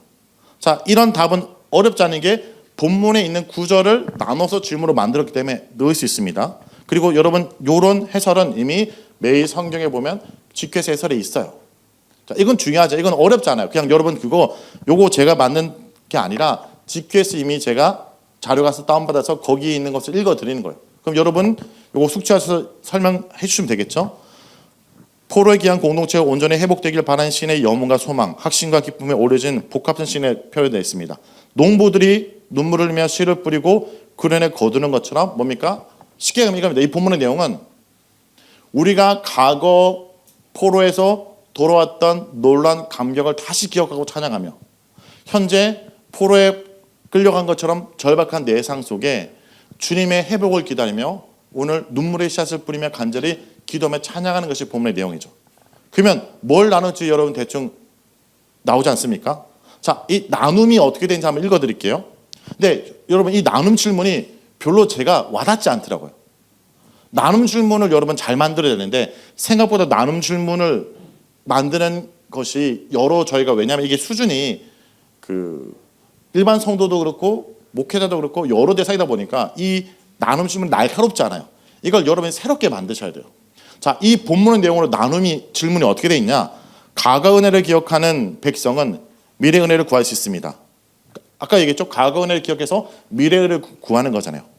출애굽 은혜를 경험한 민족이기에 포로 잡혀갔던 바벨론에서도 회복을 간구할 수 있습니다. 예수 믿고 천국을 맛본 사람은 완성된 하나님 나라도 소망할 수 있습니다. 기억하는 은혜와 기대하는 은혜를 나눠봅시다. 또 그 은혜를 기다리기에 감당하는 수가 이야기해 주십시오. 여러분 이렇게 좀 말이 어렵잖아요. 그럼 어떻게 나누면 되냐? 제가 질문을 새롭게 만들어 봤어요. 이렇게 나누시면 오히려 나눔이 더 풍성할 거라고 생각해요. 제가 만든 질문은 뭐냐? 내가 과거 경험한 하나님의 은혜를 나누세요. 내가 하나님의 은혜를 경험했던 과거의 기억을 나누라는 거죠. 그리고 오늘 내가 다시 하나님의 은혜를 바라며 내가 눈물의 씨앗을 뿌릴 게 무언가를 나누도록 하는 거죠. 여러분 요거만 나눠도요 시간 사실 다 가요. 여러분 옆에 있는 사람들 보면 다 한번 보세요. 다 과거가 있게 생기지 않았습니까? 그렇죠? 여러분 여기까지 온 게 그냥 얘기하면 거의 뭐 드라마 한 편, 한 시리즈물 나올 겁니다. 과거에 다시 하나님의 은혜를 상기시켜서 오늘 내가 하나님의 은혜를 바라보며 수고할 게 뭔지를 얘기하죠. 그럼 여러분 과거의 은혜를 나누면 뭡니까? 말씀을 통해 내가 삶을 다시 돌아볼 수 있는 시간이 될 것이고 여러분 여기 기도 제목이 그냥 나오잖아요. 오늘 내가 수고하고 풀어야 씨앗이 뭡니까? 자녀 문제일 수도 있고 직장 문제일 수도 있고 경제적 문제일 수도 있고 관계 문제가 있을 수 있겠죠. 그래서 여러분 그 근황을 앞에서 그냥 나누지 않고 근황을 오히려 본문 안에서 나눈다고 생각하시면 돼요. 이 본문을 통해 자연스럽게 나의 일상이 묻어나올 수밖에 없는 거죠. 그 다음 보겠습니다. 자, 앞에 있는 본문은 과거의 은혜를 기억해서 오늘 내가 풀어야 씨앗이 무엇이고 무엇을 강구해야 될지를 나눴다면 그 다음 내용은 뭡니까? 수고의 열매를 거두는 하나님과 동의해야 됩니다. 하나님 동의하지 않으면 돕지 않으면 어떤 경우가 나타납니까? 자, 집을 세우는 자의 수고, 파수꾼에 깨어있음, 일찍 일어나고 늦게 모든 것이 뭡니까? 헛되다. 돕지 않으면 모든 게 헛되다는 것을 노래하죠. 그리고 하나님 누구에게 잠을 주십니까? 하나님이 사는 자에게 잠을 준다. 왜 갑자기 잠을 준다라는 표현 아니야? 읽어드릴게요. 일찍 일어나고 늦게 눕는다는 것은 밤늦게까지 수고하며 일하는 것을 상징하는 표현의 말입니다. 만약 어떤 사람이 하루 종일 쉬지도 못하고 열심히 일했는데 그 수고가 헛되다면 제대로 잠을 이룰 수 없다는 거죠. 단잠을 잔다는 건 하나님께서 그 사람의 수고의 가치를 인정하자는 것을 의미합니다.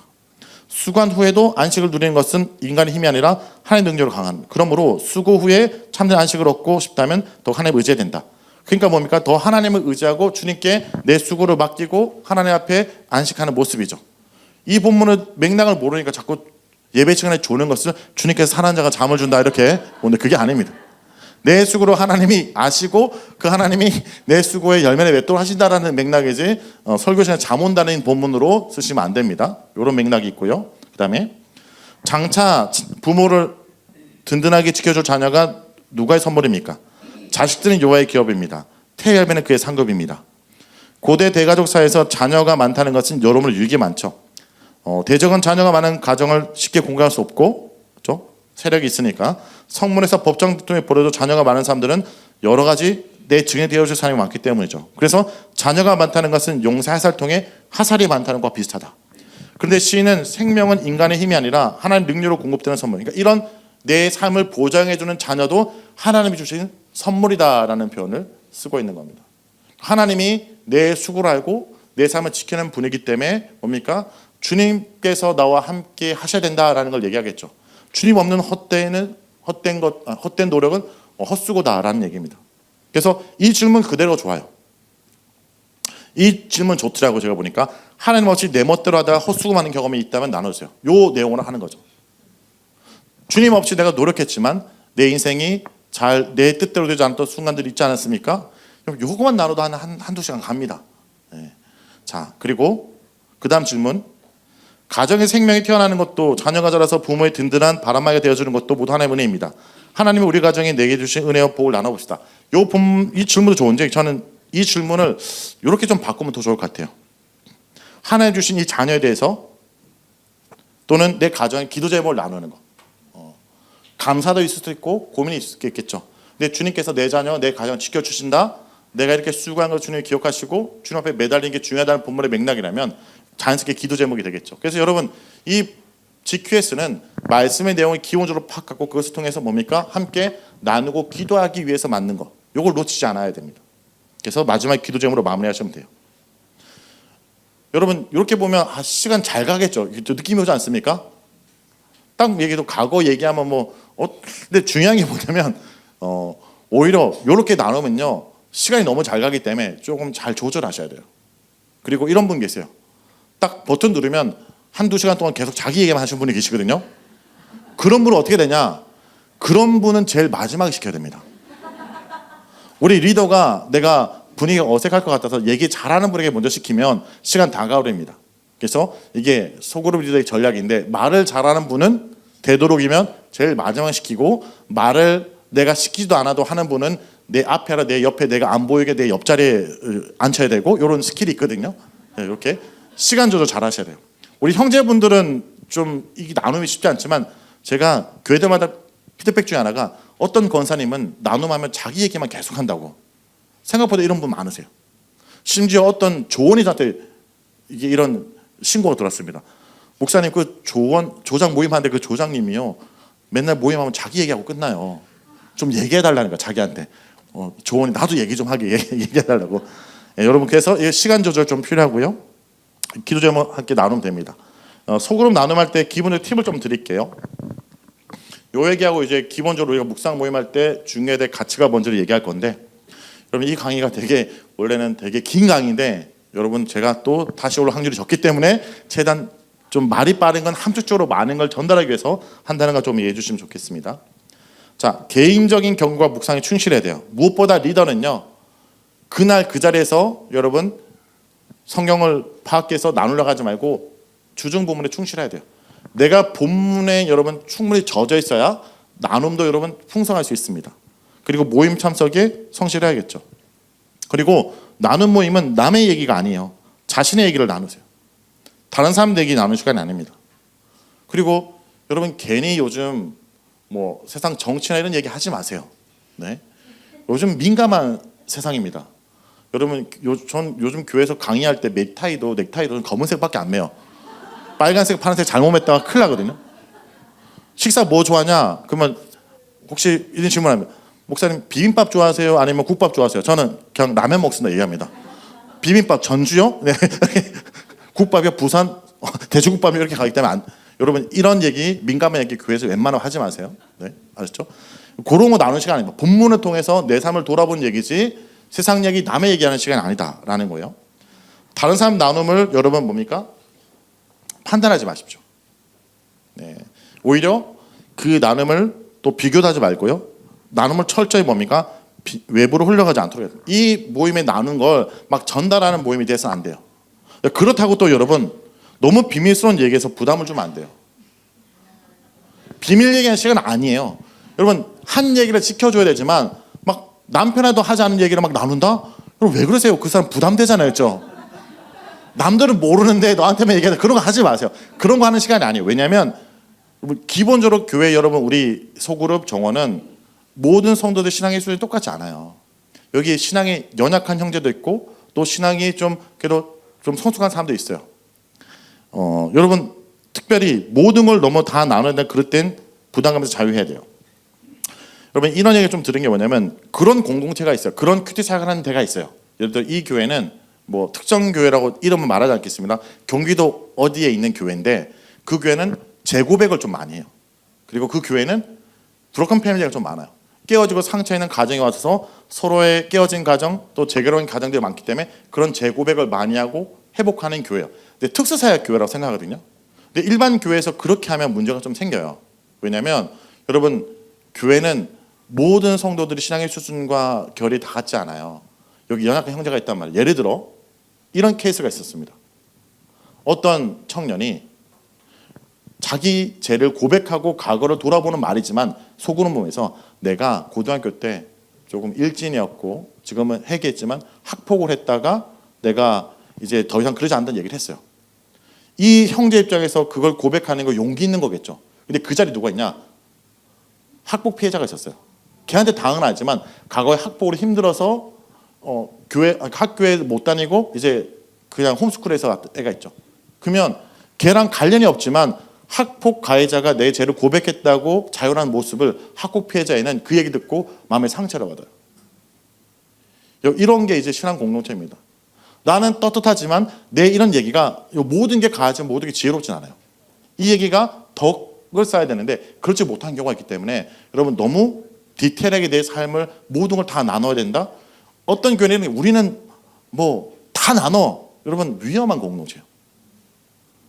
여러분 내 은밀하고 내 이런 부분들을 나누는 건 내가 나보다 더 성숙한 뭐 목회자나 리더들이 나누는 것이지 여기 모든 대중에게 나눌 수 있는 거 오히려 그건 좀 위험합니다. 그래서 그런 지혜가 좀 필요하다. 지혜롭게 나누셔야 된다라는 얘기 좀 드릴게요. 자, 단 그 대신 나누면 정직하고 진실해야 됩니다. 또 나눔을 너무 은혜롭게 하려고 가장하거나 거짓으로 말하지 마십시오. 가끔 형제들 이런 경우 있어요. 재밌게 하려고 막 뻥치고 뭐 군대에서 뭐 내가 집채만한 뭐 멧돼지를 잡았고 이런 너무 내 묵상 나눔의 임팩트를 위해서 여러분 성경 자체가 임팩트가 있어요. 여러분이 경험했던 그 어떤 것보다 성경의 임팩트가 있기 때문에 너무 가장하고 거짓하고 막 은혜를 막 이렇게 할 필요가 없어요. 알았죠? 네, 너무 그러지 마십시오. 그리고 나눔이 지나친 토론과 그리고 논쟁으로 여러분 말씀을 옳고 그름을 따지는 자리가 아니라 말씀으로 살아가는 자리라는 걸 아셔야 돼요. 그리고 여러분 그런 게 있습니다. 묵상 나누다 보면 제가 이렇게 강의했지만 여전히 말씀이 이상해 보는 사람이 있을 수 있어요. 근데 여러분 너무 그걸 수정하고 고쳐주고 야단치려는 것이 아니라 좀 받아주세요. 그런 게 있습니다. 그 사람도 자기가 나눠놓고 내가 이상한 거 알아요. 지도 아는데 모르니까 얘기했어. 자기도 부끄러울 거야. 근데 그걸 받아주고 오히려 전체 분위기 속에 끌어가는 게 필요합니다. 그리고 상대방의 이야기를 너무 주의 깊게 그리고 마음을 다해 참여하고 다른 사람의 말씀을 듣는 게 세우는 사역이다. 그러니까 그 모임을 통해 받아주는 게 그 사람의 세우는 사역이다라는 걸 기억하면서 기본 원칙입니다. 이게 속으로 보면 기본 원칙이거든요. 좀 교회 안에서 이루어질 것들 기본적인 거죠.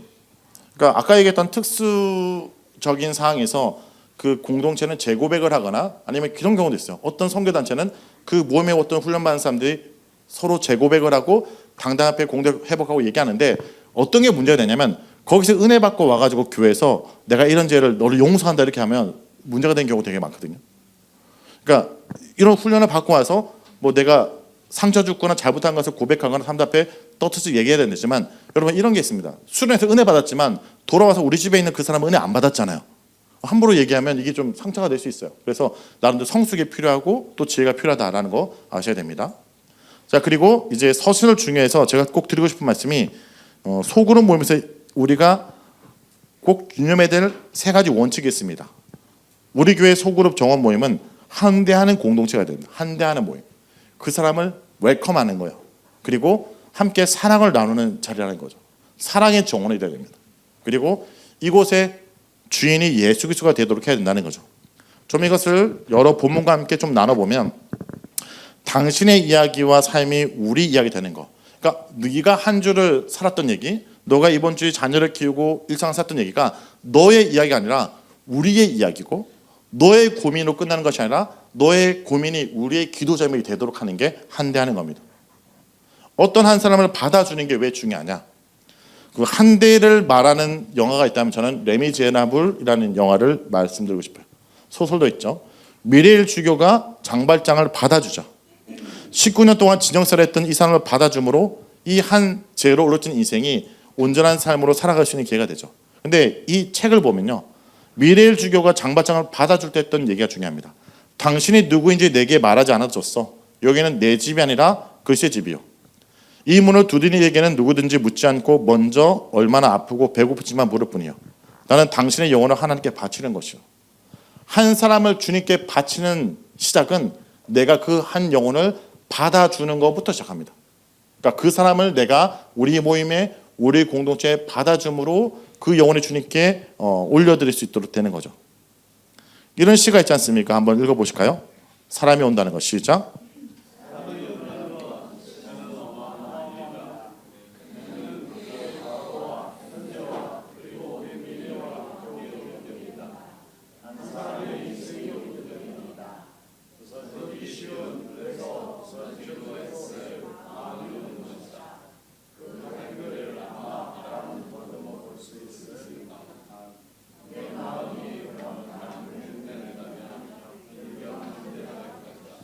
네. 그 사람을 받아주는 거. 한 사람이 이 모임에 왔을 때 이번 주에 저 자매가, 저 형제가 한 주를 살 때 얼마나 고단했을까, 어떤 고민이 있었을까, 또 저런 말을 하지 못해 얼마나 외로웠을까. 그 사람을 받아주고 기울여주는 거. 그래서 여러분 이런 정원이 됐으면 좋겠습니다. 아, 거기 가면 그래도 내가 마음의 위안을 얻어. 거기 가면 내 얘기를 들어줘. 거기 가면 내 마음이 평온해 와. 이런 정원을 만드는 게 또 우리의 역할일 겁니다. 그래서 한대하는 게 중요하고요. 그 다음에 사랑을 실천하는 장이 되어야 됩니다. 그러니까 소그룹 모임은 사랑을 실천해야 되는 장이 되어야 돼요. 왜냐? 그 요한서신을 보면 진리 안에 거한다 말의 입꼬리 뭐냐면 서로 사랑한다는 말이에요. 우리가 진리 안에 거한다라는 말을 우리가 어떤 진리를 지키기 위해서 싸우고 투쟁한다 생각하죠. 여러분 최근 이제 어떤 사람들을 보면 진리를 놓고 진리 투쟁을 하잖아요. 근데 여러분 성경에 말하는 진리는 진리 투쟁이 아니에요. 진리 사수가 아니라 사랑합니다. 그래서 끊임없이 요한서신 진리 안에 거한다를 서로 사랑한다 얘기를 해요.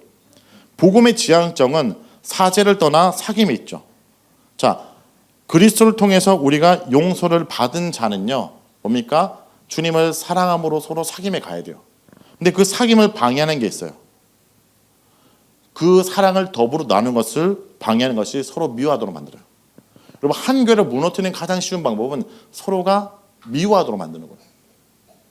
제가 이제 여러 교회들을 섬기고 보면 어떤 교회가 좋은 교회라 얘기할 수 있는 교회는 사람이 많이 모이거나 어떤 세상적으로 사람이 인정받는 일을 많이 하는 교회가 아니라 서로 사랑하는 교회더라고요.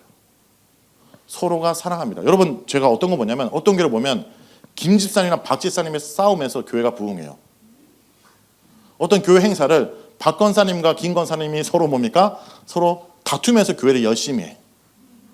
이런 얘기가 나오는 것이 여러분 빌립보 교회예요. 빌립보 교회. 빌립보서를 제가 묵상하다 보니까 깨달은 게 있어요. 빌립보 교회가 여러분 개척 멤버가 어떤 거냐? 개척 멤버가 누굽니까? 개척 멤버가 좀 사는 사람들이에요. 자주장사. 이렇게. 좀 사는 사람이에요. 그리고 또 개척 멤버 중에 또 누가 있냐? 군인 가족이 있습니다. 그러니까 빌립보 교회가 사도 바울의 편지를 보면 사도 바울을 재정적으로 힘있게 도왔던 교회거든요. 그래서 나름대로 당시에 로마 군인, 퇴역한 로마 군인이고 나름대로 비즈니스 했던 사람이라면 나름대로 힘이 있었죠. 근데 그 교회 가장 문제는 뭐냐면 쉽게 하면 세상에서 한 자리 했던 사람이에요. 그러니까 교회 안에 뭡니까? 다툼이 있는 거죠. 빌립보서에서 어떤 교회가 있으냐? 유능계와 순두부가 갈등이 있잖아. 신앙이 없는 사람이 아니라 쉽게 하면 그 교회 힘 있는 박건사와 김건사님이 서로 뭐 이번 주에 식사를 할 때 제육볶음을 할 건지 불고기를 할 건지 갖고 싸운 거야. 사소한 거 갖고 다투게 만들어요. 여러분, 그래서 서로 뭡니까? 서로 사랑하는 거, 이게 중요합니다. 우리 모이면 서로 사랑해서 모이는 거예요. 읽어드릴게요. 형제를 미워하고 있는가? 형제를 시기함으로 삶의 동기부여를 하고 형제를 혐오함으로 서로 협력하려고 하고 형제를 이김으로 삶의 기쁨을 누리고 하는가? 이렇게 내가 싸우고 이겨야 될 것이 내 안에 어둠이 아니라 형제일 때 이미 어둠은 내 안에 자리 잡는다. 어둠이 내 안에 자리 잡는 방법은 싸울 때 대상을 바꾸는 거죠. 그러니까 죄와 거짓과 싸워야 되는데 서로를 싸우게 만드는 것이 바로 사탄이 우리 속에 공동체를 무너뜨리는 가장 많이 쓰는 전략 중에 하나입니다. 그래서 여러분 함께 모여서 함께 사랑이 된다라는 거, 사랑하기 위해서 우리가 소모임을 한다는 겁니다. 이 얘기 좀 드려볼까요? 어떤 아이가 친구 집에 갔는데 이런 얘기를 하는 거예요. 엄마, 그 집 되게 좋아. 물어보죠. 그 집에 우리 집에 없는 대형 TV가 있었어? 아니. 그 집에 우리 집에 없는 게임기가 있었어? 아니. 그 집에 그러면 뭐 좋은 시설이 있었어? 아니. 근데 그 집이 왜 좋았어? 그 집 가니까 그 집 내 친구 엄마가 우리를 맞이해주며 쿠키를 구워줬어. 그 집의 아빠가 우리와 함께 공놀이를 해줬어. 얘가 말하는 집이 좋았다는 건 뭡니까? 패밀리를 느꼈다는 거죠. 여러분, 우리 교회가 노력해서 건물을 잘 지을 수도 있겠죠. 여러분, 근데 우리는 그런 걸로 승부할 교회가 아닙니다. 여기 오면 가족됨을 느끼는 거예요. 여기 오면 그 세상에 느끼지 못했던 안락함과 평안과 정말 나를 생각했던 그 사람을 느끼는 거죠. 여러분, 홈이 하우스가 아니라 패밀리가 돼야 돼요. 건물과 시설가 좋은 거 많죠. 여러분, 그런 걸로 우리가 승부할 수 없지 않습니까? 또 그런 걸로 승부해서도 안 되고요. 좀 드리고 싶은 말씀이 뭐냐면요. 제가 서신서를 묵상하다 깨달은 게 있습니다. 여러분, 그 초대교회, 우리가 너무나 잘 알려진 교회들이 대형 교회가 아니에요. 빌립보 교회 성도가 몇 명 되었을 거라 생각해요? 여러분, 빌립보 교회 많을 거라 생각하죠. 근데 빌립보 교회라는 것은 큰 교회가 아니라 빌립보 지역에 여러 교회거든요. 그러면 대부분 그 중에 컸던 교회 중에 가장 큰 교회가 한 60명, 50명. 여기 에베소 교회가 한 몇 명 됐을까요? 한 40명? 데살로니가 교회는 몇 명 정도 됐을까요? 거기도 100명 안 돼요. 근데 그들이 제대로 예수 믿을 때 그 지역이 요동했고 그 시대가 요동했다는 거죠. 어떤 말씀 드리고 싶냐? 여러분, 요 정도 사람만 예수 제대로 믿어도 난양주가 바뀝니다. 보통 이럴 때 아멘은 합니다. 그렇죠? 우리 정도만 예수 제대로 믿어도 이 경기도 일대가 들썩들썩해요. 제가 아무리 말씀 묵상해도 수많은 무리가 세상을 바꿨다고 얘기하지 않아요. 허다한 사람들이 세상을 바꾼 게 아니라 예수 제대로 믿는 몇 명의 사람들이 예수를 제대로 믿고 내가 있는 것에 말씀을 살아날 때 그것이 변화되고 그것이 하나님 나라가 되었다라고 성경은 얘기하죠. 성경대로 돼야 될 거 아닙니까? 그리고 그러기 위해서 뭡니까? 우리 모임이 예수님이 주 되시는 교회가 되어야 돼요. 서신서를 보면 가장 성장했지만 가장 문제가 많았던 교회, 가장 유익을 많이 받지만 가장 트러블이 많은 교회가 어디냐? 고린도 교회입니다. 여러분, 고린도 교회는 국제도시였고 항구도시에서 쉽게 성장했거든요. 우리로 얘기하면 성장하기 좋은 몫이 있던 교회인 것 같아요. 근데 가장 문제가 많았어요. 가장 사람이 많았지만. 왜 그러냐? 자, 일단 볼게요. 고린도 교회 문제를 보면 특정 지도자를 따르는 당파 문제가 생겨요. 그럼 고린도 교회는 당시에 사람들이 부러워할 많은 목회들이 살았던 교회입니다. 일단 그 교회 개척 멤버가 누구예요? 바울이에요. 그리고 개척 멤버가 바울이고 그 교회에서 누가 양육했냐? 그 당시 가장 제자 훈련을 잘한다는 아볼로가 목회했어요. 그러니까 당대 유명한 사람들은 다 거쳐갔던 교회예요. 근데 어떤 문제가 있냐 이런 거야. 나 이 교회 개척 멤버잖아. 나 그 목사님한테 제자 훈련 받았잖아. 여러분 우리 교회는 그렇지 않지만 제가 말씀드릴게요. 서울에 제가 가끔 가면 빨간 벽돌로 된 교회가 있거든요. 그 들어가기 전부터 긴장합니다. 그럼 장로님이 자랑하세요. 이 교회는 1대 목사님이 누구고 2대 목사님이 누구고 한때. 근데 여러분 이게 내가 들으면서 부럽지 않고 오히려 짠했어요. 왜냐? 과거를 얘기하잖아. 과거를. 내가 한때 이 교회가 얼마나 왕성했고 여러분 신앙생활은 현재입니다. 현재. 근데 이 당파 문제는 뭐냐면 결국 뭡니까? 나를 자랑하는 거예요. 그 사람을 자랑한 것 같죠? 아니면 자기를 자랑하고 있어요. 그리고 고린도 교회는 어떤 문제냐? 음행의 문제가 있어요. 고린도 지역이 되게 음란한 도시였고 음란한 지역인데 고린도 사람들조차도 저건 아니지라는 사람의 교회 버젓이 있었다는 거죠. 또 뭐가 문제입니까? 고린도 교회는 은사가 많았지만 여러분 은사는 뭐냐면 형제자매를 섬기기 위한 거예요. 하나님 내게 주신 은사는 내 것이 아니라 저 형제자매를 위한 겁니다. 다시 얘기할게요. 하나님 나에게 준 은사가 있다면 내가 이런 은사가 있어 자랑하면 고린도 교회가 돼요. 근데 하나님이 내게 주신 은사로 저 형제를 섬기면 에베소서에서 얘기했던 은사로 하나됨을 얘기하죠. 그러니까 은사는 내게 없는 은사가 저 사람에게 있고 저 사람에게 없는 은사가 내게 있으니까 은사를 통해 서로가 하나 되고 한 몸 이루는 것이 은사의 목적이에요. 그리고 그 은사를 통해서 서로 섬기는 것을 로마서 12장은 온전한 예배, 합당한 예배, 영적 예배로 얘기하죠. 주신 은사로 서로 섬기는 게 예배다.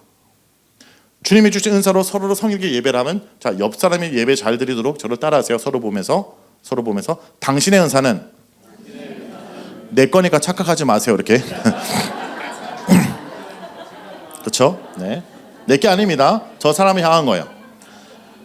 여러분 성만찬 문제도 있죠.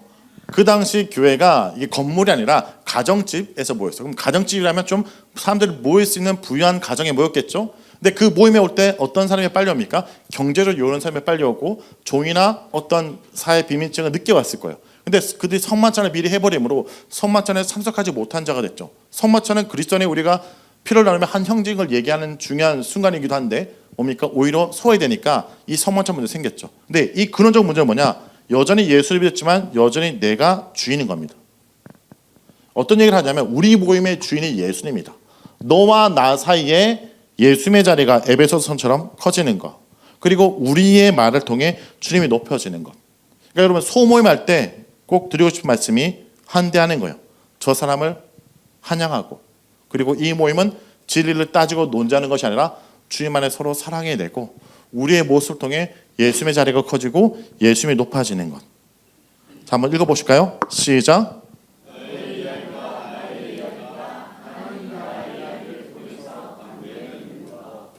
네. 이 얘기 말씀드리고 마무리할게요. 여러분 하나님이 우리에게 주신 선물이 있습니다. 하나는 말씀이고 공동체입니다. 하나님께서 가나안을 향해 척박한 광야를 가는 이스라엘 백성들에게 주신 두 가지 선물이 있는데 하나는 말씀이고 다른 하나는 공동체입니다. 그것이 있었기에 그들이 안전하게 광야를 걸을 수 있다는 거죠. 우리도 마찬가지입니다. 광야 같은 나의 일생에 주님 주신 선물이 있다면 오늘도 내게 주시는 말씀이고 또 이것을 함께 나누는 공동체입니다. 이것이 있기 때문에 우리 인생의 광야를 걸어갈 수 있습니다. 그렇게 귀한 말씀의 공동체를 걸어가는 교회가 되길 간절히 기도합니다. 네, 기도하겠습니다. 하나님 아버지 감사드립니다. 토요일 오전 이 시간 오전에 함께 말씀을 나누게 하시면 감사드립니다. 무엇보다 말씀 붙들고 살아있는 귀한 공동체로 주님 축복하여 주시옵소서. 또 우리가 함께 정원 모임을 할 때 함께 말씀을 나누고 살아가므로 우리 각자의 이야기 아니라 우리 이야기가 모여서 하나님 나라의 이야기 되게 주님 도와주옵소서. 또 우리 교회가 이곳 가운데 살아가는 그 이야기가 주님의 귀한 나라의 이야기로 저희를 사용하여 주옵소서. 무엇보다 오늘 이분들을 만난 것이 제 인생의 가장 자랑거리가 되도록 여기 있는 리더들을 축복하여 주시옵소서. 예수님의 이름으로 기도합니다. 아멘. 수고하셨습니다. 네, 우리 목사님 다시 한번 감사의 박수 하도록 하겠습니다. 네.